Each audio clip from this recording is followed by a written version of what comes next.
America की खोज की कहानी शुरू होती है भारत देश से व्यापार करने के जरिए को लेकर। करीब 500 साल पहले यूरोपियन देश अरब देश के माध्यम से मसाले और चाय की खरीद करते थे। अरब जगत को यह सब भारत से हासिल होता था, लेकिन उसने कभी यूरोपीय देशों को यह राज उजागर नहीं होने दिया कि उन्हें यह माल कहाँ से मिलता है। वहीं यूरोपीय देश लगातार इस देश के बारे में जानना चाहते थे जहाँ से यह सारा कुछ आता है। उन्हें भारत के बारे में पता भी चला, लेकिन अरब जगत ने उन्हें ज़मीनी रास्ता देने से मना कर दिया था। ऐसे माहौल में साल 1451 में जिनेवा में एक जुलाहे के घर जन्मे क्रिस्टोफर कोलंबस ने भारत का समुद्री रास्ता खोजने की ठानी।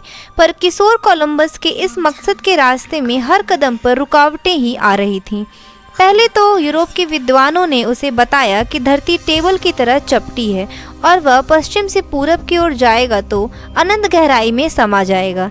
लेकिन कोलंबस को पाइथागोरस पर पूरा भरोसा था, जिसने बताया था कि दुनिया गोल है। जिसके बाद साहसी कोलंबस 17 साल तक जी तोड़ कोशिश कर रहे थे ताकि कोई उनके अभियान के लिए पैसे दे दे, लेकिन ऐसा संभव ना हो सका। निराश होकर कोलंबस स्पेन चले गए। वहां उसने स्पेन की महारानी इजाबेला को बताया कि वो भारत के लिए समुद्री रास्ते को खोजना चाहता है। कोलंबस ने इससे होने वाले अनगिनत फायदे भी बताए। महारानी को उनकी योजना पसंद आई।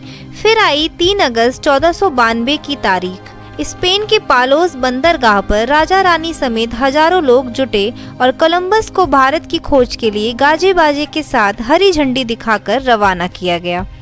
उस दिन वहां से कोलंबस के साथ 3 जहाज निकले थे, जिनका नाम था सांता मारिया, नीनी और पेंटा। ये यात्रा काफी लंबी साबित हुई। आखिरकार लंबी यात्रा के बाद 10 अक्टूबर को यात्रा के 70 दिन पूरे हो गए। तब उन्हें एक चिड़िया उड़ती नजर आई। उन्हें लगा कि वे गल्फ की खाड़ी में पहुंच गए हैं। 12 अक्टूबर की रात 2 बजे जहाजी चिल्लाने लगी, जमीन जमीन। जहाज पर उत्सव का माहौल बन गया था। उन सभी को यही लग रहा था कि उन्होंने भारत की खोज कर ली है। जहाज रुकने के बाद कोलंबस उस धरती पर सबसे पहले उतरा। कोलंबस ने घोषणा की कि आखिर में मैंने सिद्ध कर दिया कि पश्चिम से यात्रा करके पूरब तक पहुंचा जा सकता है। कोलंबस को लगा कि वह इंडिया पहुंच चुका है, लेकिन वह जगह भारत नहीं बल्कि साउथ अमेरिका थी। वहाँ के स्थानीय लोगों ने उसका स्वागत किया और उपहार में सोने चांदी दिए। चूँकि कोलंबस इंडिया की खोज में निकला था तो उसने वहाँ के निवासियों को इंडियन कहा। कोलंबस वहाँ से भारी धन संपदा लेकर स्पेन वापस लौटा। 15 मार्च 1493 को जब वह स्पेन लौटा तो वहाँ की राजा रानी ने खुद उसका स्वागत किया।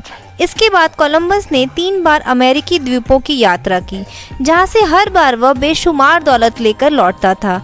लेकिन अभी तक उसे यह बात नहीं पता चली कि उसने जिस स्थान की खोज की है वह इंडिया नहीं बल्कि अमेरिका है। 20 मई 1506 को एक लंबी बीमारी की वजह से कोलंबस की स्पेन में ही मौत हुई। लेकिन दिलचस्प बात यह है कि उसे अपनी मौत तक भी इस बात का पता नहीं चला कि उसने जिन क्षेत्रों की खोज की है वो भारत नहीं बल्कि एक नई दुनिया अमेरिका है। दरअसल कोलंबस इसी वजह से इतिहास में अमर है। यह कहना गलत नहीं होगा कि कोलंबस द्वारा अमेरिका की खोज का दुनिया पर व्यापक असर पड़ा।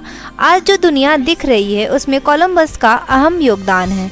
आज भी पूरे अमेरिका में लोग अक्टूबर के दूसरे सप्ताह के सोमवार को कोलंबस डे मनाते हैं। इस दिन पूरे अमेरिका में सार्वजनिक अवकाश रहता है।